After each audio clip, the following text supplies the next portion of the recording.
კიდევ ერთი ჩარტერული რეისი ახლო აღმოსავლეთიდან ომანის შემდეგ თბილისის მიმართულებით სპეცრეისი საუდის არაბეთის დედაქალაქიდან შესრულდა.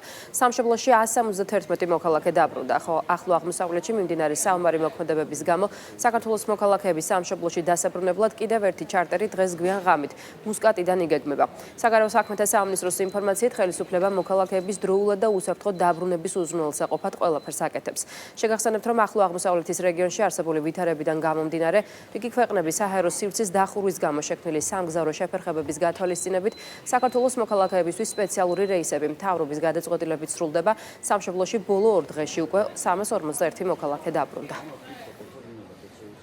დოჰადან წამოვიდა ჯგუფი, თავიდან ვერ იკრიბებოდა ჯგუფი, იმიტომ რომ ყველას ეშინოდა ამ გზის. მერე გადაწყვიტეს, რომ წამოსულიყავით საბოლოოდ.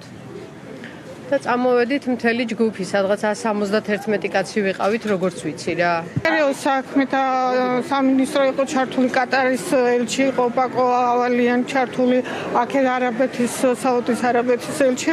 ბოლომდე ყურადღება მოგვაქცეს. ძალიან სული გზა გავიარეთ, 25 საათი ფაქტიურად გზაში ვიყავით. დილის 6 საათზე გამოვედით დოჰადან.